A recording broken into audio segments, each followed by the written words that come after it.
उन्हाळा सुरू झाला की घरोघरी वेध लागतात ती उन्हाळी वाळवणाची आणि त्यामध्ये कुरडई पापड हे आपल्या डोळ्यासमोर उभे राहतात। पण त्यातल्या त्यात कुरडई बनवणं बहुतेक जणांना खूप किचकट आणि अवघड काम वाटतं। तर आज आपण अजिबात हे किचकट काम करणार नाही, तर न आंबवता न भिजवता आज अगदी साध्या सोप्या पद्धतीने आणि झटपट आज आपण तांदळाची कुरडई करणार आहोत। तर मी ज्योती आपल्या ज्योती पाटेकर किचनमध्ये अगदी मनापासून स्वागत करीत आहे। तर कुरकुरीत तांदळाची कुरडई करण्यासाठी मी इथे रेशनचा तांदूळ घेतलेला आहे, म्हणजे ह्या तांदळाचं मी पीठ घेतलेलं आहे। फक्त हे तांदूळ मी तुम्हाला दाखवण्यासाठी घेतलेले आहेत। कुरडई करण्यासाठी इथे जुना तांदूळ वापरायचा। तर राशनचा तांदूळ घेऊन मी स्वच्छ ह्याला साफ करून मग धुवून ह्याला पंख्याखाली वाळवून घेतलेला आहे 1 ते 2 तास। उन्हामध्ये अजिबात तांदूळ आपल्याला सुकवून घ्यायचं नाही आहे। तर अशा पद्धतीने मी तांदळाचं पीठ करून घेतलेलं आहे। आता हे तांदळाचं पीठ आपण सगळ्यात अगोदर भिजवून घेऊया। ते एक मोठा बाउल घेतलेला आहे मी आणि त्यामध्ये मी हे 2 कप तांदळाचं पीठ घेणार आहे। अगदी मी हे घरीच बनवलेलं पीठ आहे, रेडीमेड वगैरे आणलेलं नाही। आता हे पीठ आपण एका मोठ्या बाउलमध्ये काढून ह्यामध्ये आपण पाणी घालून हे पीठ छान असं सरसरीत भिजवणार आहोत, म्हणजे ह्याच्या गाठी वगैरे नंतर होणार नाही। या गाठी मी अगोदरच मोडून घेणार आहे। तर हे पीठ भिजवण्यासाठी मी 3 कप पाण्याचा वापर केलेला आहे। पाण्याचा अंदाज आपल्याला अजिबातच चुकवायचा नाही आहे। पीठ भिजवण्यासाठी मी 3 कप पाणी वापरलेलं आहे आणि नंतर पीठ शिजवताना मी 4 कप पाणी वापरलेलं आहे, म्हणजे 2 कप तांदळासाठी मी 7 कप पाणी वापरलेलं आहे। आता हा तिसरा कप सुद्धा मी ह्यामध्ये घातलेला आहे आणि सर्व गाठी मी ह्याच्या मोडून घेणार आहे। आपल्याला अगोदरच ह्याच्या संपूर्ण गाठी मोडून घ्यायच्या आहेत। त्या पिठामध्ये तयार होतात त्या अगदी बारीक सुद्धा गाठ आपल्याला नको आहे। अगदी छान ह्याच्या गाठी मोडून आपल्याला अगदी मऊ हे पीठ सरसरीत छान भिजवायचं आहे। आता हे पीठ आपल्याला शिजवायचं आहे। तर मी अगोदर सांगितल्याप्रमाणे कढईमध्ये 4 कप पाणी घ्यायचं आणि ह्या पाण्याला आपल्याला अगदी खळखळून उकळी काढायची आहे। तर त्यासाठी मी झाकण ठेवलेलं आहे। 5 मिनिटांनंतर ह्यामध्ये छान उकळी आली की ह्यामध्ये मी जिरे घेतलेले आहे। तर जिरेचं प्रमाण मी 5 ग्रॅम घेतलेलं आहे।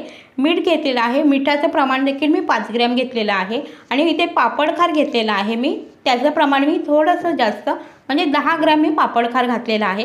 तर लक्षात ठेवा, कोणताही वाळवणाचा पदार्थ करताना मिठाचं प्रमाण अगदी आपल्याला कमी घ्यायचं, कारण वाळवणाचा पदार्थ खूप जास्त दिसतो परंतु तो सुकल्यानंतर अगदी थोडा होतो।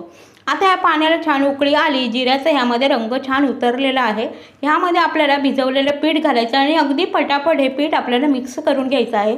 किंवा तुम्ही एका हाताने पीठ सोडून दुसऱ्या हाताने पटापट हे घोटू शकता, किंवा तुमच्याकडे जर कोणती दुसरी व्यक्ती असेल तर त्याला देखील हे तुम्ही सांगू शकता। कारण हे पीठ आपण पाण्यामध्ये सोडलं आणि तसंच ठेवलं तर ह्याच्या भरपूर अशा गाठी होऊ शकतात किंवा हे तळाला देखील चिकटू शकतं। हे पीठ घोटण्यासाठी मी ते हँड विस्करचा वापर केलेला आहे। तुम्ही इथे लाटणं देखील वापरू शकता, म्हणजे लाटण्याने देखील हे पीठ अगदी पटापट हे फिरवून घेतलं तर हे पीठ अगदी तळाला अजिबात चिकटत नाही। तर हे पीठ आपल्याला तळापासून हे छान असं ढवळत राहायचं आहे। आता जरी तुम्हाला हे पीठ खूप पातळ वाटत असलं तरी जसं जसं हे तांदळाचं पीठ शिजत जाईल तसं तसं थोडंसं हे घट्ट होत राहणार आहे आणि भरपूर हे असं आळून येणार आहे। तर मी जेवढं तुम्हाला इथे पाण्याचं प्रमाण सांगितलेलं आहे ते अगदी परफेक्ट आहे। आता हे पीठ घोटत राहून मला 5 मिनटं झालेली आहे। तर पुढचे आपल्याला 10 ते 12 मिनटं हे पीठ छान शिजवून घ्यायचं आहे। त्यामुळे मी हे पीठ छान शिजवून घेणार आहे। झाकण ठेवून आपल्याला अगदी मंद गॅसवर हे पीठ शिजवून घ्यायचं आहे आणि मध्ये मध्ये झाकण उघडून आपल्याला हे पीठ सतत असं ढवळून घेत राहायचं आहे। हे पीठ अजिबात सोडायचं नाही आणि गॅसची आच आपल्याला मंदच ठेवायची आहे। मंद आचेवर हे पीठ छान शिजलं जातं। आता 2 ते 3 मिनटं झालेली आहेत। मी हे पुन्हा हे पीठ छान असं तळापासून ढवळून घेणार आहे, कारण हे तांदळाचं पीठ पटकन तळाला लागू शकतं। त्यामुळे अगदी तळापासून आपल्याला हे पीठ छान असं सतत ढवळत राहायचं आहे आणि तुम्ही पाहू शकता इथे मी सतत हे पीठ ढवळून घेतलेलं आहे। पीठ पहिल्यापेक्षा खूप असं घट्ट झालेलं आहे। आता हे पीठ ढवळताना एक काळजी घ्यायची, ती म्हणजे हे पीठ तळापासून ढवळत राहायचं आहे, कारण हे तांदळाचं पीठ आहे तर पटकन हे तळाला लागू शकतं आणि मग करपू शकतं आणि त्यामुळे आपल्या कुरडयांना खूप असा जळका वास देखील येऊ शकतो। तर त्यामुळे हे पीठ चांगलं असं ढवळून आपल्याला पुन्हा ह्याला झाकून ठेवायचं आहे आणि पुन्हा आपल्याला 5 ते 7 मिनटं हे पीठ शिजवून घ्यायचं आहे। गॅसची फ्लेम इथे अगदी मंद करायची आहे। आता 5 मिनटानंतर पुन्हा हे पीठ ओपन करून आपल्याला हे सतत असं ढवळून घ्यायचं आहे। पुन्हा 2-3 मिनटासाठी तळापासून हे ढवळत राहायचं आहे आणि 4-5 वेळा आपल्याला हे पीठ सतत असं झाकून ठेवून आणि मग उघडून हे पीठ चांगलं शिजवून घ्यायचं आहे। असं केल्याने हे पीठ चांगलं शिजलं जाईल आणि कुरडईला छान अशी तार देखील येईल। हे पीठ शिजवणं खूप गरजेचं आहे। तर काळजीपूर्वक आपल्याला हे पीठ चांगलं असं 15 ते 20 मिनिटासाठी शिजवून घ्यायचं आहे। तर मला हे पीठ शिजवता 10 ते 12 मिनटं झालेली आहे। आणखी 10 मिनटं हे मी पीठ चांगलं शिजवून घेणार आहे। आता हे पीठ जसं आपलं शिजत जाणार आहे तसं ते आणखीन घट्ट होत राहणार आहे। पहिल्यापेक्षा आपलं पीठ खूप घट्ट झालेलं आहे आणि थोडंसं हे ट्रान्सपरंट देखील वाटतं आहे, म्हणजे हे पीठ छान शिजलेलं आहे।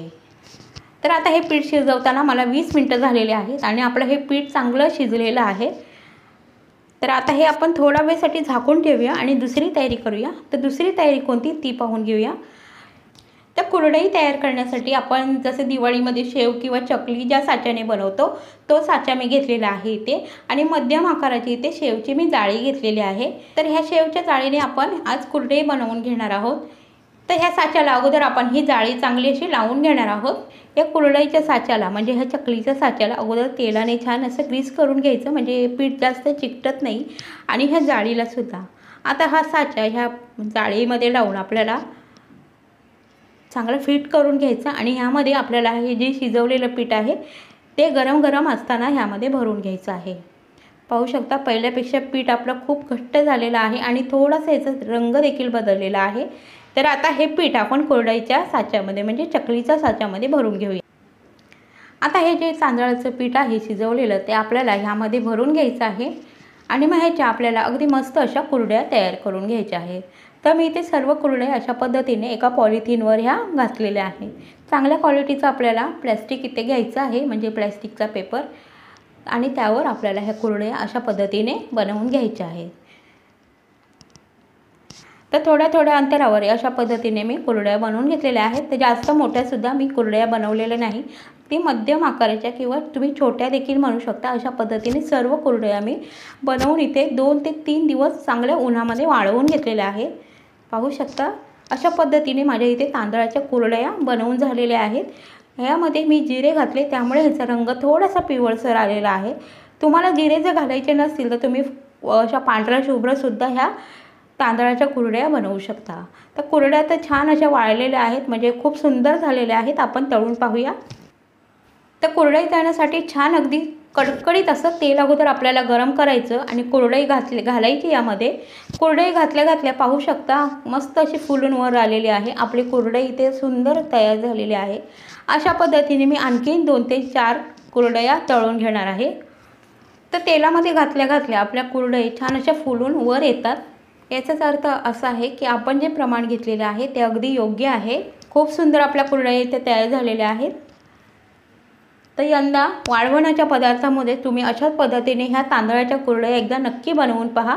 खूप छान आणि खूप क्रिस्पी होतात। अगदी कमी मेहनतीमध्ये अगदी झटपट या कुरडया तयार होतात आणि अगदी ह्या कडकडीत उन्हामध्ये वाळवून कुरडया एखाद्या डब्यामध्ये भरून ठेवल्या की वर्ष 2 वर्ष ह्या कुरडया अगदी छान टिकतात।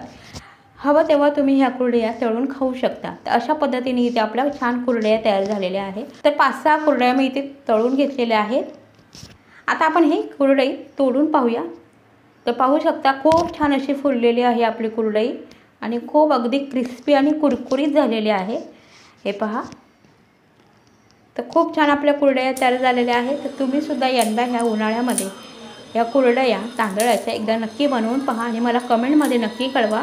आजचा व्हिडिओ जर तुम्हाला आवडला असेल तर व्हिडिओला लाईक करा, जास्तीत जास्त शेअर करा आणि चॅनलवर जर नवीन असाल तर चॅनलला सबस्क्राईब करायला विसरू नका। भेटूया अशाच एखाद्या नवीन रेसिपीसह। तोपर्यंत धन्यवाद।